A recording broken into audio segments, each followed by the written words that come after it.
Hello there. Hello there. I hope I'm audible. I hope I sound good.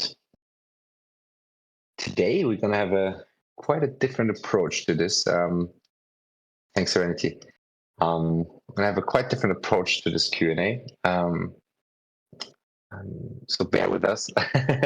But I think it's gonna be a good one. It might be interesting and especially very fitting for this today. Hello, Mad Hatter. How are we doing?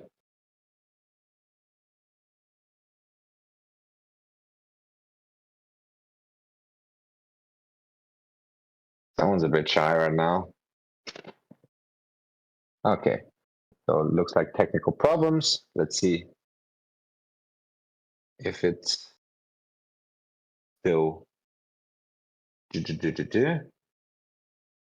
Let me just check.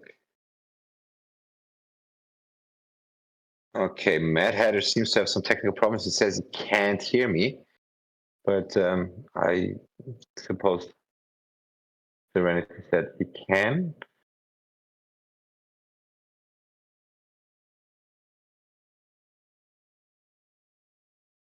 I mean, I see you typing, so I would guess that you heard what I had to say. So,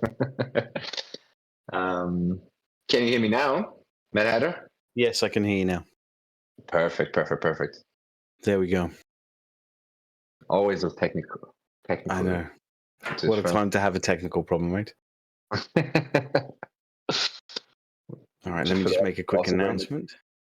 We're also in a call, right? Like just 5 minutes before the Q&A started, and literally I just said, hello, and I was like, God dang it!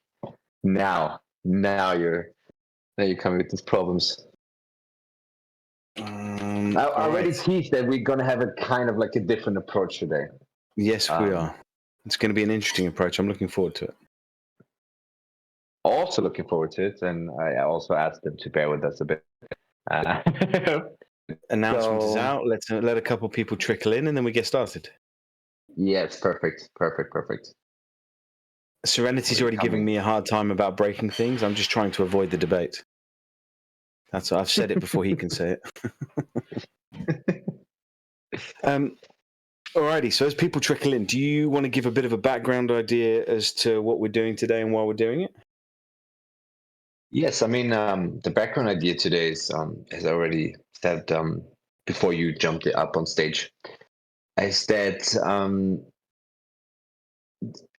for this protocol that we're going to announce in a bit and introduce in a bit, we think it might be a better approach to have the introduction before we start with the actual Q&A. That's for the purpose that we can get through basically what the protocol is about, because especially this one it's in a way how the investors earn money actually very straightforward. But we want to focus on the interesting stuff behind the protocol, not just looking at the face at the front, but also on the workings, and to focus on that afterwards. Right. Absolutely, yes.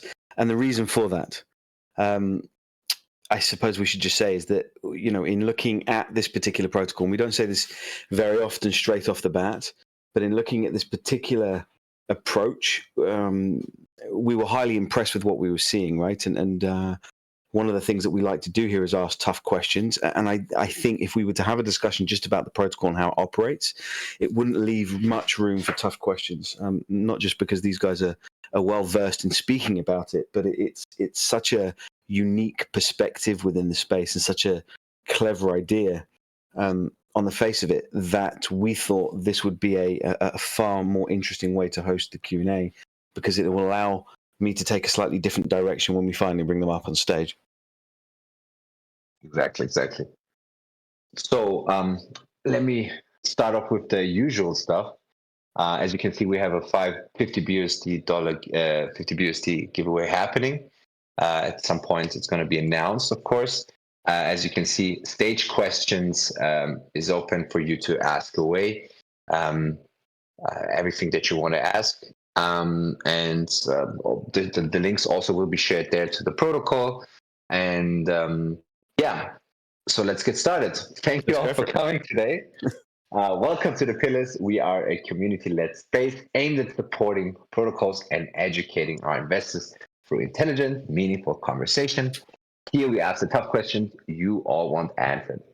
Now, we already teased what we're kind of like talking about, and of course, as you can see, the protocol we're going to talk about today is Lemono. Um, for the people in the audience that haven't heard of Lemono, the most basic explanation I can come up with Lemono is earn money while saving money while spending money, right? So the way it works is, as you know, those browser extensions, those discount providers like Honey or Klarna, where you navigate to a website, to an online store, you see a pop-up, and then you're gonna add a discount code to your shopping cart, and then you're getting 10% off. So that's already a nice deal to have. But then the interesting aspect is where the question is, where is DeFi, right? So the interesting question, the aspect is the commission that they are getting, the affiliate commission from partnering up with those websites. They're basically splitting up with you, and you are getting half of that commission in native token, the Lemono token. So on the one hand, you are saving money on the websites and the online stores, and on the other hand, you are making money through the Lemono token. From the DeFi aspect, Lemono is on the arbitral chain, and how it basically works is that you will have to get NFTs in order to participate in gaining the Lemono tokens. If you don't get an NFT, you can still use the Lemono for the discounts. I think also exactly that's also what I wanted to cover, because to me that's what that struck to me when I went through the white paper is under the ecosystem tab on the white paper is like a subtitle: "We are changing the space," where they talk about and have correctly identified, in my opinion, that what this space is missing is outside revenue coming into the protocol, and not just money going left and right inside of protocols, and then kind of like evaporating into nothingness. And their approach is very interesting. I'm very curious for the Q&A afterwards, because I still not fully understand it.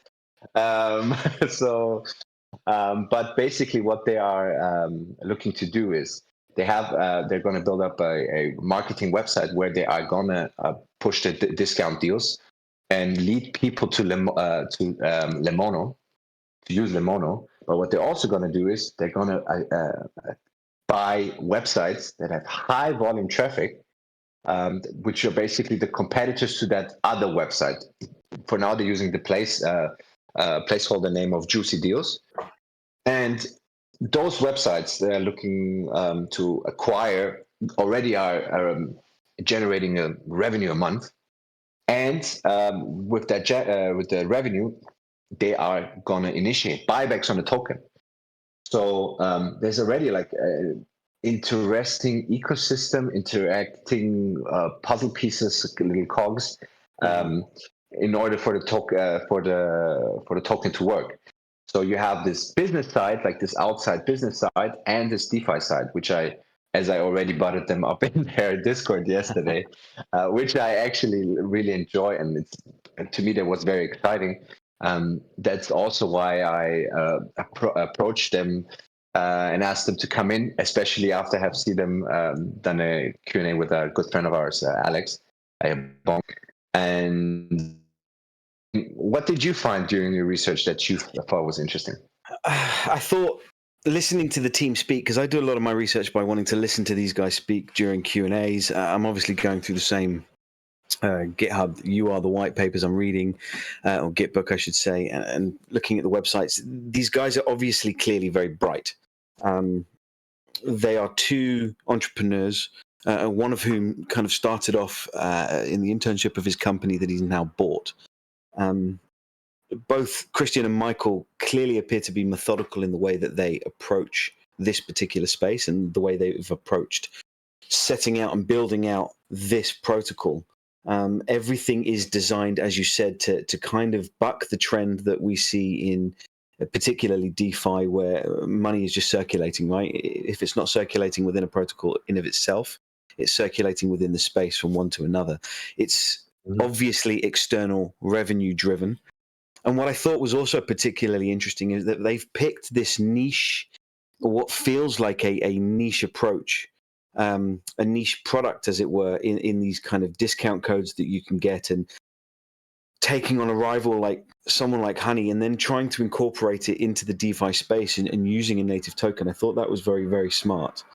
And yeah, just their overall business acumen is very high. So I expect, of course, the knowledge on the business side of things to be particularly high. And then on top of that, it's digital marketing that they're based in. So you can expect, I imagine, that the marketing that these guys are going to drive towards this particular protocol is going to be, I imagine, innovative, interesting, and very crisp. It's going to be as crisp as my microphone is now, right? I imagine it to be quite clean. So, that's why we kind of wanted to take an approach of discussing the protocol beforehand and discussing these guys beforehand, because there's no point in me sitting here for the next 45 minutes and just giving them, kind of compliment after compliment. I want to kind of peel away the layers once I start speaking to them to find out, A, what really drives them, and B, how this is really going to benefit the investors that jump in and want to get the Lemono token or buy an NFT to start raking in those rewards. And I suppose I'm really interested in finding out, how they're going to drive, I guess, what is a traditional Web 2 idea in space in terms of the project, and drive it to Web 3, where they're going to be bucking those trends. I also would like to know, which is where this inspiration came from, right? They could have, the way they have, they came up with this whole ecosystem. It is possible maybe to also kind of like separate those two and just have the Lemono without the DeFi. Just reading through everything, that's what I kind of felt like. So it would be also interesting to see why DeFi, why having tokens. I mean, of course, it makes sense in order to get more people in. I mean, imagine you're not even saving money, but also generating money. And if the token price is doing well, it's. I mean, we're talking about a volatile token, of course. Who knows what could happen? I mean, in a perfect world, you might even basically have the shopping has been free, right? Right, basically. quite. So. Well, exactly. The potential for the token to rise by quite a significant amount is quite high, is far higher than your average protocol, in particular because of the approach that they've taken. Another thing that I noticed in terms of personalities, I mean, not that I know them, but from what I can read and from what I've heard when they're speaking, is they're obviously not just driven, but they are dedicated, and they're obviously able to dial into what they're doing. One of the interesting things, for example, about Michael is it's his company, right? Christian had the opportunity to work with Michael, having hired Michael and hired his firm. Michael has recognized where he feels he might not necessarily be able to drive what they're doing in the best way possible, and has put ego aside and allowed someone else to come in and do that. And I think, for, not that I'm ageist, but for someone who's 32 years young, I think that's an incredibly good quality to have, to be able to take a step back and say, right, actually, you're a better person for this particular job, so therefore I'm going to let you do it, right? I'll let you run the logistics side of things because you're going to do that better than I can. And being able to have kind of like an organic process like that, where you're not necessarily feeling like you need to be the one that makes all the final decisions per se, I think is a very good approach for business, especially real world business. And I think often that underpins particularly successful businesses. Yes. And also what is, let's say, rare in the space, or not particularly rare. I mean, there are a lot of people out there that do it, but we see it less and less, I would say. They're completely fully doxed. Yes. So not only that, that they're fully doxed, but in a bit when we bring them up on stage, you will also see their faces. So that's also a first. But what do you say? Should we bring the guys up on stage? Yeah, let's absolutely do that. Yeah. Perfect. Okay. I will invite you to speak. As they're jumping up on stage, another interesting fact about Christian: he's a former elite college football player, only the second European quarterback to receive a full academic scholarship, which not only means he's an absolute unit and a beast, but the underlying quality of that particular accolade is that he must also be particularly disciplined. And I think discipline in the DeFi space and discipline in a particularly experimental environment is vital, because it means you're not going to make decisions on a whim. You're probably going to be quite thoughtful in how you build things out. And I suspect there's a lot of conversations that happen in the background before anything is even implemented, let alone announced. What it also means is that you have to be nice to him, otherwise he's going to sack you, right? But yeah, the guys. Thanks so much for coming today, guys. I hope we did you proud with the introduction. If we did say anything wrong, just correct us. But I'm going to leave you free up on stage now, and I'm going to dip. And I hope everyone enjoys. Thank you, David. Thank you, gentlemen. Pleasure to have you. Our pleasure. As David said, I hope we did you guys justice in that kind of introduction. We took it all in, and we're ready for the smashing now. So yeah, you're ready for the tough ones, right? First question is, how are you guys doing? Oh, we're doing great. We just had a couple of AMAs and a couple of alpha decisions being made in the progress. So we're having a fine evening over here in Copenhagen, Denmark. Good. I'm glad. Right. We've given you the accolades. We know we've spoken about what you guys are obviously good at, or what we think you guys are good at. People that want to go ahead and read the white paper and look at your website are going to be able to very clearly see that you guys are successful. You're entrepreneurs. You've run very successful companies. You own successful companies. My first question is going to be straight in at the deep end. Is that, have there ever been anything that you guys have failed at that you've taken some learning curves away from? What of that learning did you decide you were bringing into the DeFi space when trying to think about Lemono? So in particular, I can say that my journey has been quite a ride. I am self-taught, and I think I don't know if it was you, Matt Hatter, or David that mentioned it, but me letting my ego being pushed aside is actually something that comes out of a Icarus flying too close to the sun. I thought that I was the big CEO brain, having the ability to do everything myself, and that made a huge crash and burn back in like 6-7 years ago. And that was where I got my formal education of having a bankruptcy and owning lots of dollars to an investor that I since paid off myself with my own personal funds. And just the experience from having that is why I'm so knowledge and was able to build both the conglomerate, but also having the abilities to step aside when I know that things shouldn't be on my plate. Right. Interesting. The reason I ask is because my philosophy, especially in business, is that the most successful people are the ones that come from some form of failure in their background.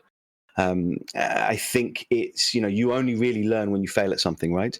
So the fact that you can own a failure, say that that's what's happened, and learn from it, I think is a particular strength. In terms of the setup, in terms of how you guys are running what you're doing, before we get into the nitty-gritty of some tasty questions, how organic is it between you guys in discussing ideas? How organic is it between, what it is that you guys are trying to implement? Do you have someone who does sit and make the key decisions, or is it really something that is just a case of bouncing thoughts off of one another, perhaps a third party bouncing thoughts off of them, and then eventually you come to a mutual conclusion? I think it's very organic. It's a little bit late off the question, of course, but yeah. But I think, like you mentioned before, we came up on stage. We met when I hired Michael in one of my earlier jobs to be our consultant and advisor with our marketing. And I think what we learned pretty quick is we get each other, and we have professional business relationships, but we're also friends. So I think it's very organic. I think we bounce back and forth. We're definitely not afraid to say our opinion. Sometimes a little, it can be rough, but I think we both agree that that's the best way to go about it, because that creates the best result. Yeah, so like the best relationship is having to look at your folks that are still together, that argues over every single bit of strangely small things, but at the end of the day they love each other, and they make everything work perfectly for the kids, and the kids in this scenario being the company. That's kind of like our relationship. So we're very diverse in terms of actual skills, and that diversity creates the perfect grounds for us having to cover the whole field. Right, great. Yeah, it was a layup. I'm now very aware, very early in, so well done, that I'm going to have to really phrase my questions cleverly, so you don't announce it straight away. But yeah, I think it's again, we've seen many protocols that have had teams that claim that they are kind of organic in that way. They claim that they are going to be discussing ideas. Inevitably, there's someone who wants to be in control. And more often than not, it can be the downfall to the protocol, right? It can be sometimes it's Achilles' heel. So the fact that you guys don't have that position within the company, I think, again, is another strength going forward. One of the immediate questions that people are going to ask is, why a token? Why go for a token? And why within the space of DeFi? Yeah, so the whole concept and blueprint comes out of my love for the space. I've been in crypto since 2012, where I first learned about Bitcoin, tried to mine it on my Alienware office computer, and thought 14 days to mine one Bitcoin, that doesn't make sense. Now. So having dipped my toes into smart contracts when Ethereum launched, and just overlooking the space. In love with DeFi 2 years ago when we saw the first protocols, and that was where I, as an entrepreneur, saw that this space is growing rapidly, and we are having some huge protocols being set in place, but and I loved every bit of it, but I thought. It's as you covered in the intro. It's more typical than rare that the yield, that the actual revenue is built upon yield, that's been built upon yield in the same protocol or in the same ecosystem. So I was, as an entrepreneur, looking at there's so much creativity and innovation within this space, and I feel drawn to it. But why can't they see all these geniuses? Why can't they see that they need to take existing revenue streams and on-ramp them instead of trying to create something out of nothing?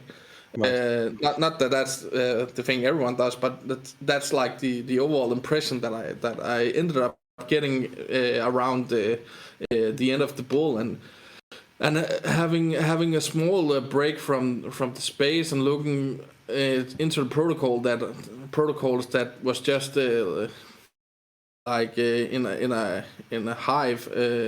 What's it called when a bear goes into Hibernation. Yeah, hibernation. Yeah. Sorry. Yeah. So I was feeling like, okay, I'm an entrepreneur. I love seeing things being built. This space is something that I feel I'm quite knowledgeable within as of now. I'm not saying I'm an expert at all, but I feel that I got the grounds covered. I started to lay out, okay, if I wanted to succeed with a DeFi protocol that taps into real life revenue streams, how would that look like? And I started creating those blueprints back in the end of 2022. And when I kind of like got the final concept, I reached out to Christian to hear his opinions. He's just started tipping his toes into the space as well, and there was some mutual interest. He would love to get on board, and I think back to your question, why we are doing the token part is because we think that we are in love with the space. So we wanted to, instead of having an ordinary, I wouldn't go into a honey competitor with just having reward points that you can exchange for gift cards. I don't think that concept would be strong enough to go against the fraud of honey. But I think we can, as a whole space in DeFi, go against the fraud of honey with a token-based project that will create utility from day one, having the rewards paid out. Sorry, Christian, just need to fix the screen. Yes, of course. And we have a massive backlog of initiatives and plans to like build the actual ecosystem that I love basing all my ideas upon. Like I have a digital agency. We bought the place last year where I interned at and created my whole career. That's doing the education part, because there's a ecosystem in there, as well as we're doing with Lemono, where it could be a payment provider or anything within the space afterwards. But we want to get, we're coming from the traditional business world. We know that we need to get one thing right before we move on to the next part. So I don't know if that answers the full question, but it does. Great answer. Thank you. You mentioned the education part of the business, which I'm going to touch on in a bit. One of the first questions I had is, how many variations of ideas did you have before you decided on this particular approach? It being such a niche but very smart entry from Web 2 to Web 3. I just wonder, did you perhaps come completely left field with other ideas first? Or, was the shopping process something that you were already looking at? Because I've heard you say that's where the money's at, right? That's how you viewed it. That's where the money's at. So we have a company within the conglomerate that already does another concept of affiliate marketing in a small scale. So I know that space very well. I love the concept of honey. That is simply just a browser extension that went bonkers in terms of they have now, I think, just about 17 million users, and that's quite intriguing for someone like me. That's where on Shark Tank and Dragon's Den you would typically say to a new entrepreneur, that sounds like red ocean. You can't get your foot into the door. We have done that multiple times, so every single day for our customers in our consultancy businesses, where we know if there is that amount of users, and we can't see that there should be any kind of like brand loyalty. That's a huge market that we can tap into, and if we just get a fraction of that, we will have a massive success. Yeah, I agree. Although on one thing my brain immediately went to, 17 million users is obviously a high number to be able to quote. And I suspect you know the math on this, but in terms of conversion from actual online shopping users to people that use something like Honey, there must be a massive, as you guys have identified, pool of untapped resources that you guys are going to be going at, right? You think in terms of utilizing the service, or? I mean, just from a standpoint of being able to rake in a whole...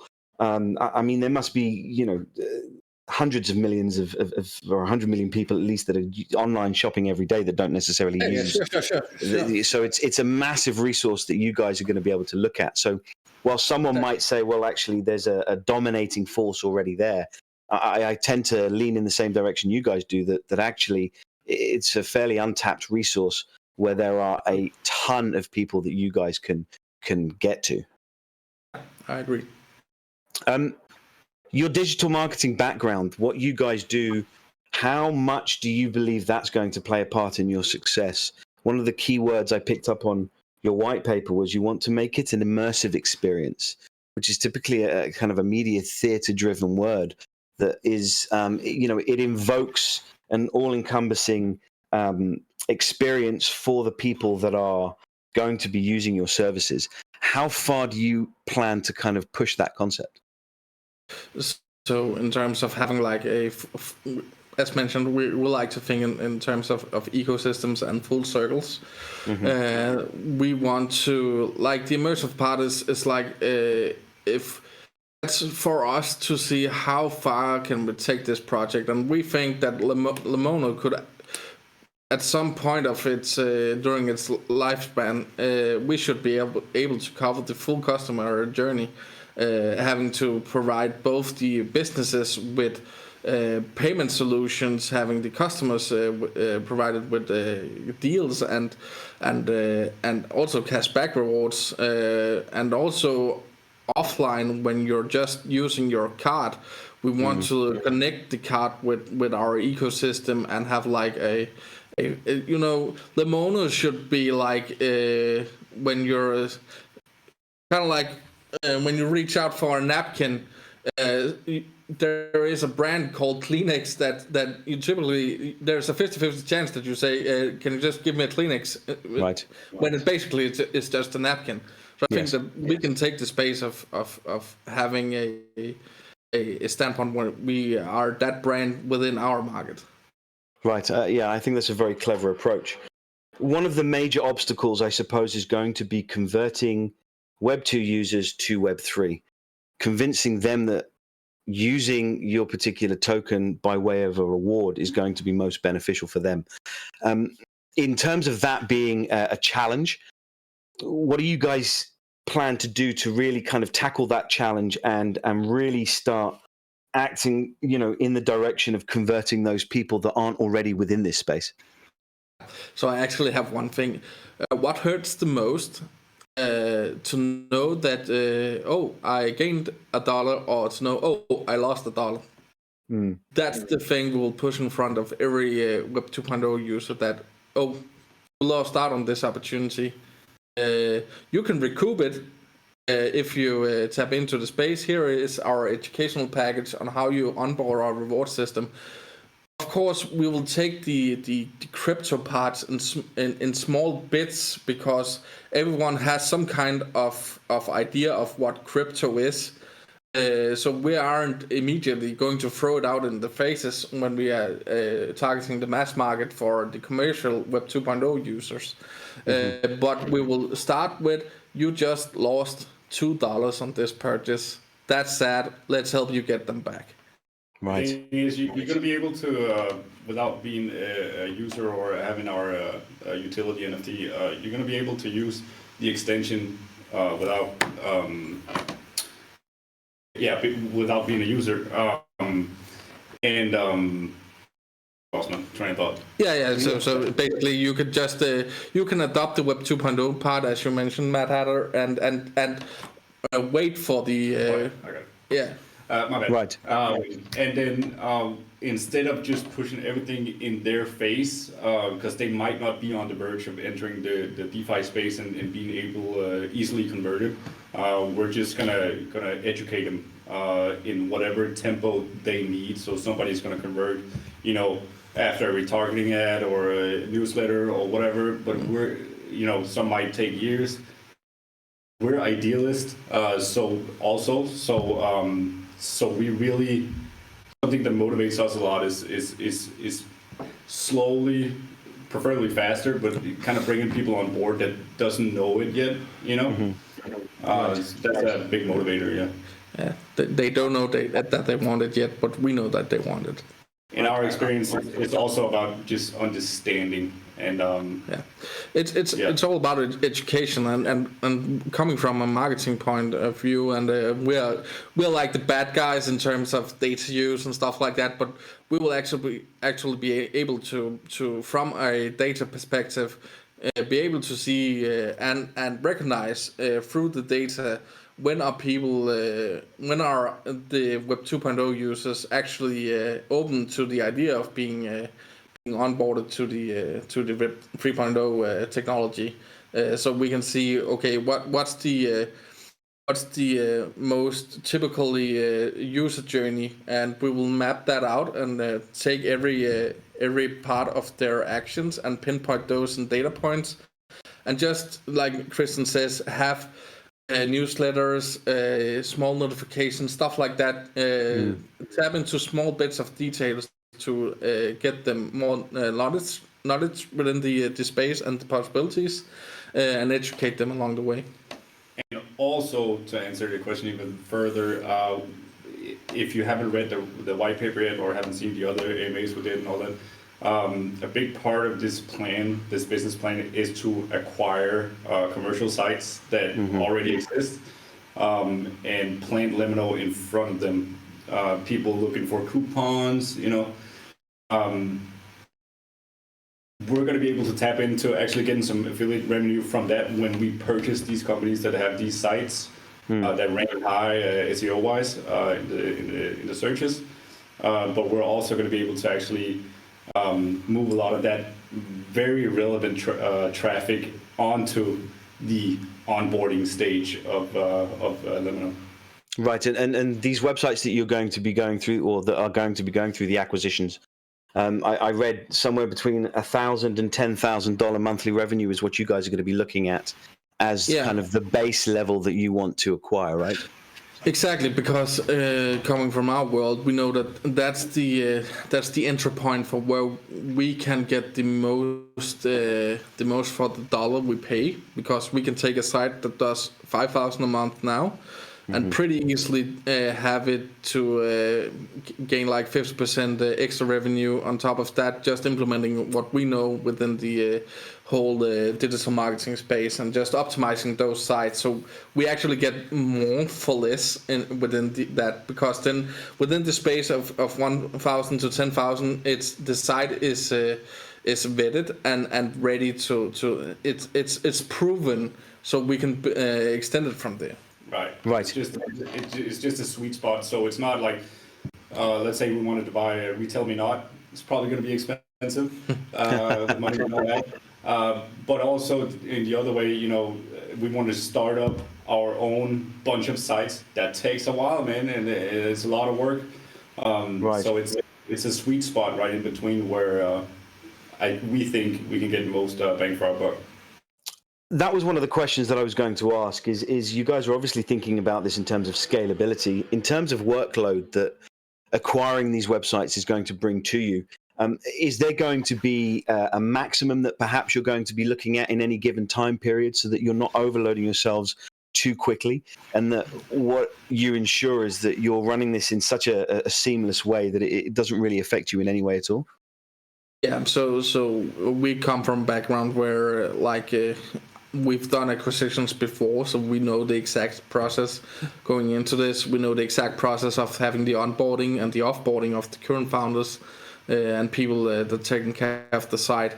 We have a full agency, right? You are on the whiteboard now with the projector, but right on the backside of the wall, we have almost 30 people working with digital marketing that can help Lemono take over these sites quite fairly quick. So we don't have to place the workload on our side, but to specialists that can take care of the sites going forward. Right. I think it's an important question to ask, and I really wanted people to hear that particular response, because I think it in researching you guys, again, we've already kind of given you the compliments, but we were very impressed, and your approach is very impressive. But what you guys have already in place and already is successful to lean on is only going to be a strength for you guys.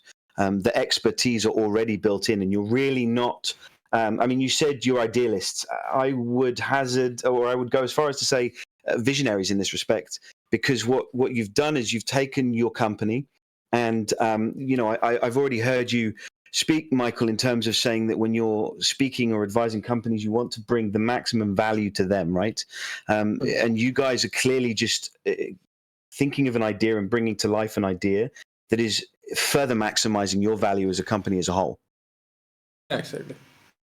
One of the questions that is going to potentially be asked, especially as you start looking at centralized exchanges, and we'll go into why that might be beneficial to you and what kind of reach or extra reach that's going to give you, is there might be an argument to be had if you were to take the SEC's rather loose, shitty kind of definition of what its security is, and people might say, well, actually, this token appears to be heavily dependent on your ability to acquire external websites to ensure that you're getting the users to come in and use your product, and therefore it is as close to a security at this point as you can get. What kind of pushback might you give to that?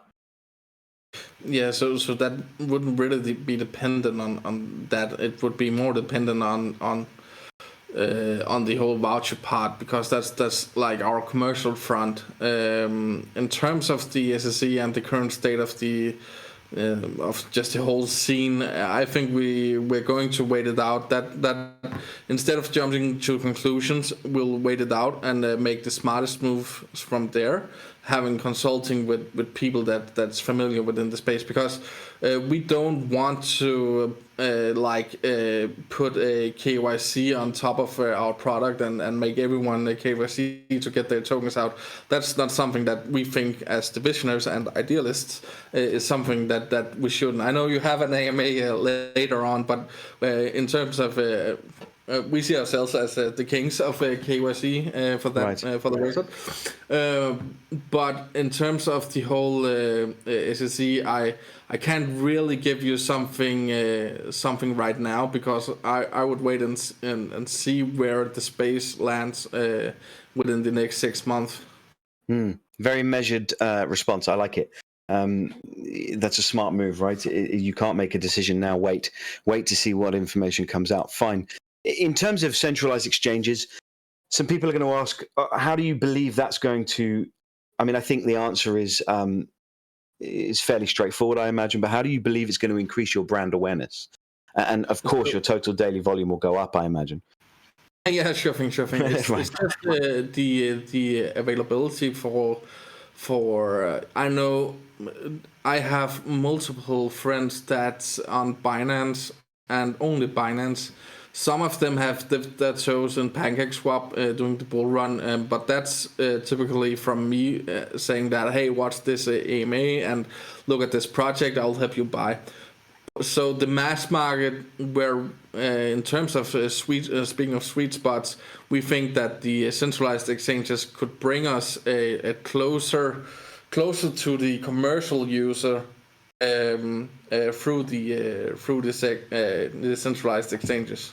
Mm-hmm.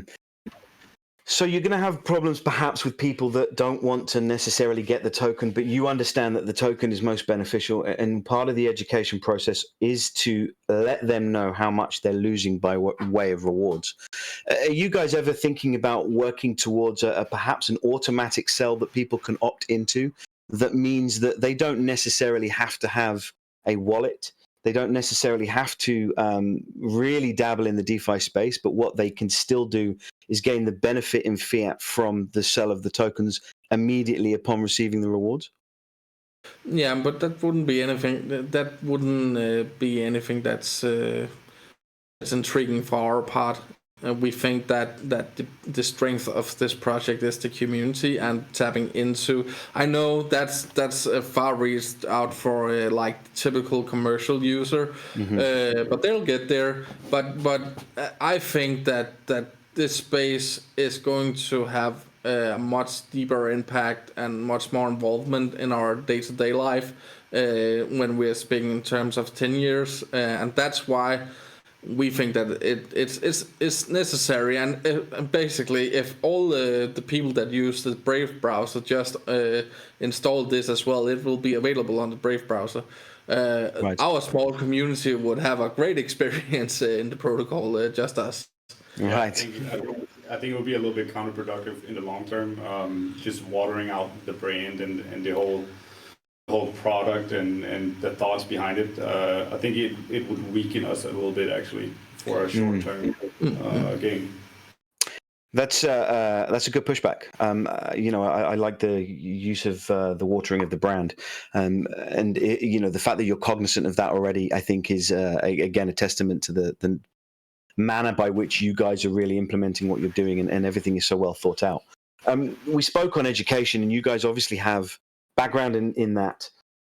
What part of that process are you bringing, not just in the videos that you're doing? You've kind of alluded to some of the stuff that you're going to be slow dripping people and the data that you'll capture in order to perhaps tailor the education to the people that you want to reach. But is there something unique in particular that you can touch upon that you guys are sitting on, maybe, that is going to be, something that we haven't necessarily seen before in that respect? It's quite simple. Make it easy, make it understandable. I have a concept called misunderstood. What the Danish term? Misforstået stolthed. Misunderstood proudness is kind of like the thing. You touched it a bit about the CEO thing, but people tend to do things more complicated because they want it to sound advanced and they want to show how knowledgeable they are. So actually, our secret sauce to education is just make it as simple, make a 1, 2, 3 guide, and just give the bit of information time to sit in the receiver. Right. So don't think that you can bring all the info in at once. I like that. Yes. And follow on from that, and actually, a question that is a perfect segue really is that, one of the hardest battles within the technical world is getting in front of users ahead of other companies. So, what will you guys implement in terms of a plan to get on top of the SEO search list and get seen by more Web2 users outside of, obviously, the website acquisition? Is there something else or a different angle that you're coming at from? Yeah, so we have already that was a tricky word. We have already built a blueprint for how we're going to use an AI modeling. I know AI buzzword of the year, but a model where let's say that we want to build a model that's able to recognize every voucher codes available, and we'll have our virtual assistants just have one inbox attached, subscribed to every newsletter in the whole world from every e-commerce store. So that AI model would, based on language and translations, be able to not only recognize coupon codes but also testing and implementing them. We would kind of like utilizing the same thought method into having a massive content production. So if you're searching for the key to search engine optimization is not typically to own the Nike coupon code search. It's to own the long tail keyword where you want to have like a red Nike Air Force that's Nike, Max 100 coupon. That's where the converting volume is, and that's where we can with that AI model go into a mass market and producing content that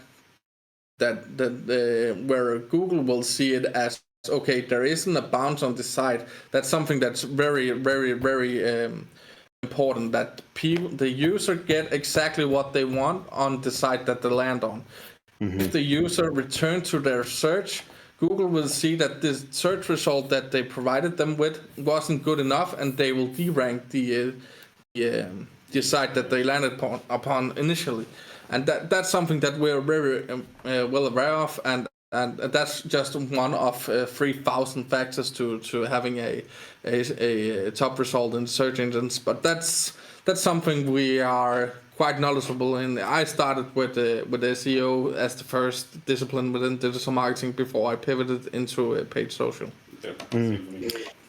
Thank you. It's a very comprehensive response, and again, I've already said it. I'll say it again. It's really speaking to the fact that you guys have come at this from an angle of a business that you not only understand but are very, very well versed in and clearly successful at.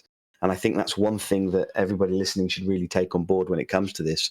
And when they're thinking about looking at what you guys are doing, is you're obviously passionate about the space. You said that, but you're passionate and working within your knowledge base. And not to say that you're not prepared to work outside your knowledge base, but you're going to build the foundations on what you already do very well. And that is going to give you an even stronger position to start building out into perhaps directions that you might be slightly less versed on. Exactly. Arbitrum, what was the thinking behind that? I have heard you speak on it, but I'll let you speak on it again just for the audience that's listening. And are there any other plans to perhaps tackle any other chains? You can take the Arbitrum. Yeah, just a real simple, same answer as you probably have seen. But we want to be front runners. We want to be big in a small pond. Yeah, we think that Arbitrum could help us utilize the mass transfers that we want to make on a daily basis. We want to be able to be in a innovative space that we think that Arbitrum could provide us with, and the multi-chain part will come later on, but we will stay loyal to our nature and stay on there for quite a while before we decide on what our next steps should be in terms of multi-chain. On our pre-sale, you will be able to if you aren't particularly familiar with Arbitrum, you will also be able to participate with BSC and ETH and also with credit card. We're coming from a world where our network wants to contribute to this as well, but given it's a fair launch, we want them to have the ability to here, take a credit card, and that's like what they're used to. Nice. So we'll give some different options to participate. Okay, great. Christian, this is a targeted question at you. Given your experience perhaps isn't as vast as Michael's in this particular space, what about this is most exciting to you? What are you really enjoying sinking your teeth into? Maybe something that perhaps you didn't think you were going to enjoy, but have found a bit of a love for? I think the very short answer is the learning part. I don't want to be too cliche, but if I stop learning, it's not fun for me anymore. Right. I think to be very frank, I wouldn't say this to my old customers, but that's also one of the reasons that Michael brought me on, or could bring me on board, and I was so in love with it because the timing was just right. Because it's when it starts to get a little too every day. Yeah, it's just it's not great. But the learning is the overall what I have learned, which is exciting, is the community part of it.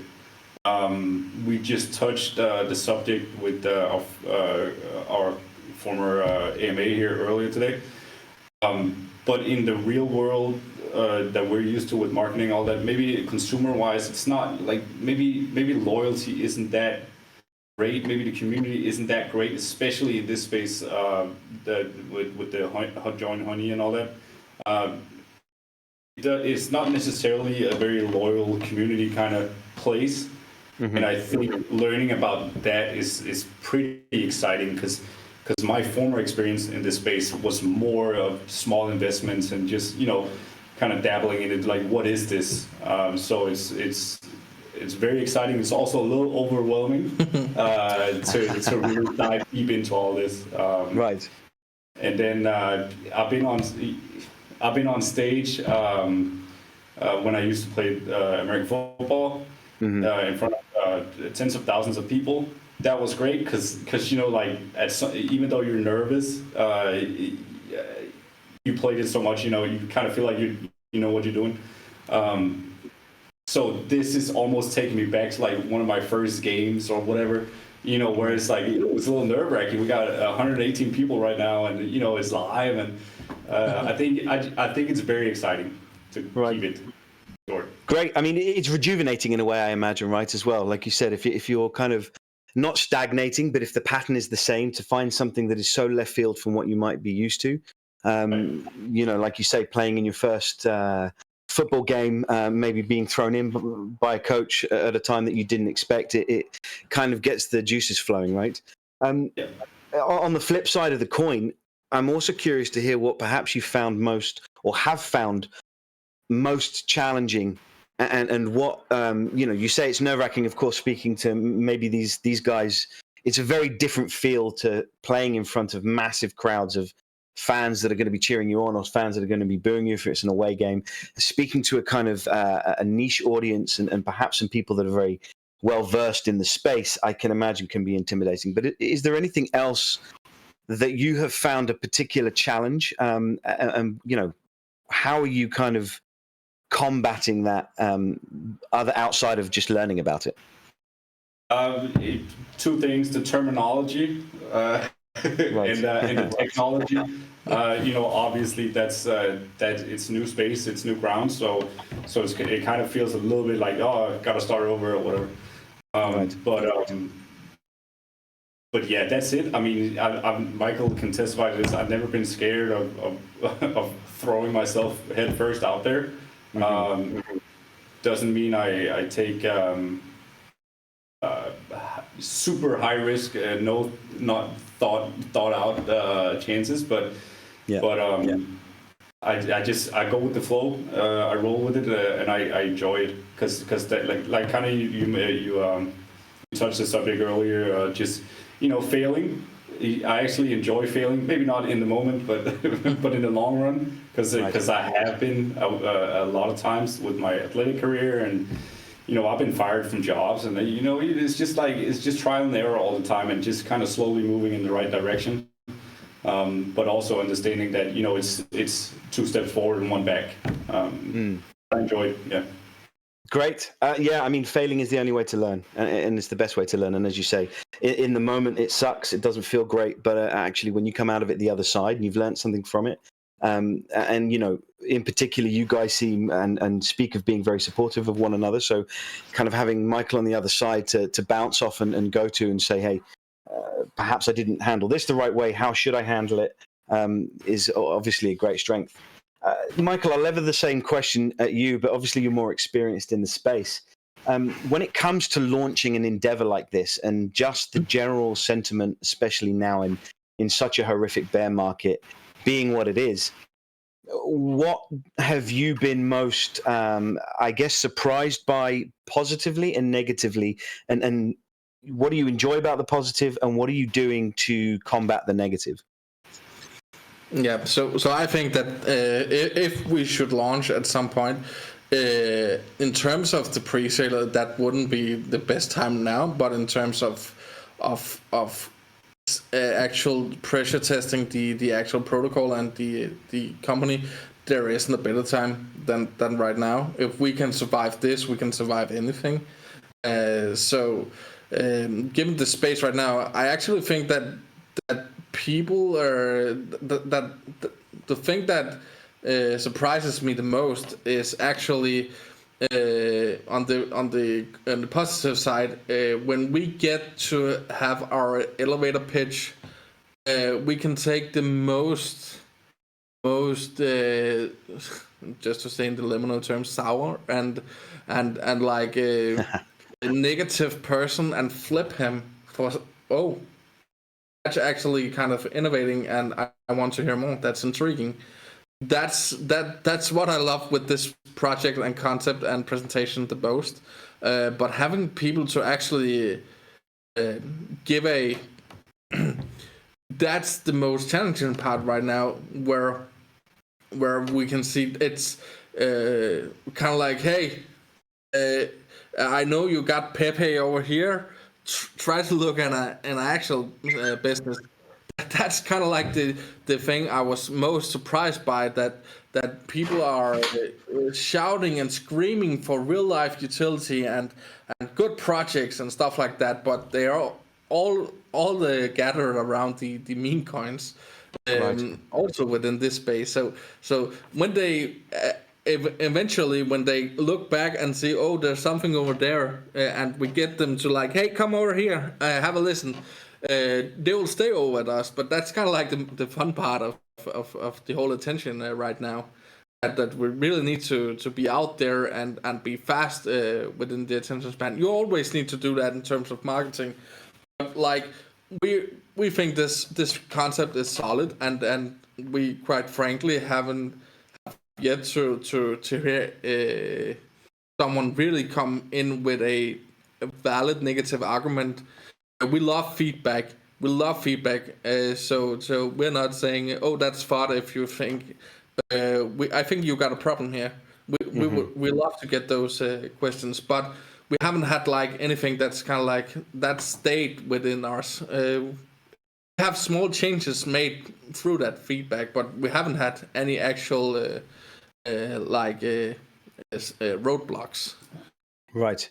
Yeah. Okay. And that's a good position to be in when no one can give you any kind of credible, serious negative feedback on what you're doing, right, or a response on what you're doing. I think that's again another testament to what you guys are building out. And it shouldn't be lost on people listening that you guys are currently speaking in your second languages and extremely well. We've spoken to some people from other countries that are trying to converse with us and get their ideas across, and it can at times be labored and a bit difficult, and things can get perhaps lost in translation. And again, that can be another downfall to the protocol. That's not the case with you guys. Your English is very good, and your ability to explain it, and as you said, explain it in an easy way, right? You're not dumbing down the information that you're giving people. You're simply explaining it in a way that is digestible and easily digestible in the moment. And that is, I am going to go out on a limb and say absolutely because of your backgrounds. And again, the ability to do that in another language is very good. Someone is asking, in terms of your browsers, how far along do you believe the development of extensions and apps are? And if it isn't as far along as it should be, are you guys always looking at innovative ways by which you're going to try and approach that aspect of what you're doing? Are we speaking in terms of the development of the extension that we're going to launch on the Chrome store? Yes. Equivalent. Yeah, so we actually have our prototype not published but accepted in the Chrome store, just to have like to have the product validated and see that we can get the stuff accepted on the Chrome store. Like that's the first part. We want to show people a prototype where they can get a coupon code that will be like 2% of the actual uses and features that will be available, but just something for people to have in their hands until we launch. We'll have a alpha version available for the coupon part late August, I think, and in September we will launch the beta version for pre-sale participants with the cashback availability as well, and public launch in October. Great. In terms of real serious alpha, this is normally where I try and twist people's arms. I'm very aware that Christian is significantly bigger than me and played college football, so I'm unlikely to be able to twist his arm too much. But do you guys have a little tease of some, real serious alpha that might be coming around the corner soon that's going to excite people? Yeah. Yes. So okay. So the pre-sale is this month. You have the date. Give them the date. So it's not public anywhere yet. The pre-sale starts June 19th on Monday. Wow, exciting stuff. Yeah. We will provide some additional incentivize, and we would like to welcome and have our pre-sale participants given an extra bonus if they participate with a certain amount. So we're going to have 2 NFTs. That's legacy NFTs. It's a token pre-sale, but for participants that enters the pre-sale with $500, you'll get the sapling NFT. That's yours forever to keep. You can sell it on the secondary market if you want. But if you participate with over $500, you'll get a lifetime affiliate commission based upon that NFT of 75%. Where you will normally, if you fully upgrade your staked lemon, you would only give 70%. And for those participating with over $2,500, for each $2,500 or each $500, you will get the Lemon Tree NFT, where you will get 100% of the affiliate commission for life if you don't sell it. And speaking of making that simple, if you have that 100% commission for life and you shop a lot, that's a lot of money. It is a lot of money, and as we're moving towards even more into a digital world, online shopping is going to become even more prevalent, right? Okay, great. So June 19th, next Monday, you said. We're running the giveaway now, so I'm urging everyone to jump into your Discord, especially if they want to ask further questions specifically around, the tokenomics, how you operate. I know we touched on it a little bit in the pre-chat. It isn't something that I wanted to talk about here because we were limited on time, and I thought it would be a more fascinating conversation to really deep dive into the background of why you're creating what you're creating, because I think for you guys in particular, that's where the strength lies. Because like you guys said, I couldn't find any reasonable rejection of the idea, nor could I find anybody coming up with anything credible to suggest that it wouldn't work, which made our lives particularly tough, but also very interesting. I heard you ask the question, what are your biggest risks? I'm going to take risk off the table, so I'm not going to ask you what your biggest risk is, but in terms of what you guys are doing, is there anything that you see as the biggest stumbling block internally outside of you not performing? So I'm also going to take that answer because I heard Christian give that answer last time, so I'm not allowing him to say that this time. Outside of you guys not performing, what might be your biggest stumbling block, and what are you kind of doing towards mitigating that? So Honey has a US patent that's approved. They tried in the European region as well, where it was denied. But in the US, they have a patent where the automatic implementation and testing of codes from an extension is a patented process. That doesn't mean that we can't offer our customers the exact same thing. We can run a test in the background. That's something that we are, for US citizens, you would see a slightly different version of the extension. And our lawyers are currently looking into if there's anything similar to that. But in terms of that, we think we're well prepared. We think we have the oversight, and I think that shouldn't be anything that should stop us, but that could hinder us a bit in having the smooth user journey process, a whole immersive experience. Right. But being the great businessmen we are, we of course want to see if we can license it over time, maybe. Right. And for anybody listening, that is a very good lesson in turning a negative question into a positive answer. And I applaud you for that. That was a very good turnaround.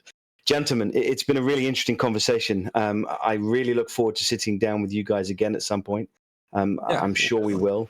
There's so many more questions that I could ask, and I can understand why some other AMAs have gone for 3, maybe 4 hours with pre-chats, because there's just so much juicy stuff to 6 hours. Was it 6 hours? I'm sure there was a lot of coffee. There's a lot to get into. I am again urging everybody to jump into the Discord, have a look around, ask questions. It's a friendly environment. There's no question that's going to be rejected. what you guys are doing is very interesting, and it is, as we said, centered around external revenue streams, and it's one thing that this particular space is craving, and you're coming at it from a very interesting and particularly knowledgeable angle. So, I'm going to be interested to see how this develops, and I'm certainly going to be snooping around on the 19th in that pre-sale. Be our guest. And thank you for hosting us. It was thanks for pleasure. having us here. And I'm just quickly gonna, put the line under. Please join the Discord, and all the specific information regarding the pre-sale and the legacy NFTs and everything you need to know is going to be there within the next couple of days. Yeah. Perfect, gentlemen. Have a good evening. I hope it wasn't too bad, and it's been a real pleasure speaking to you. It was great. Likewise. Thank you so much. Take care, guys. Guys.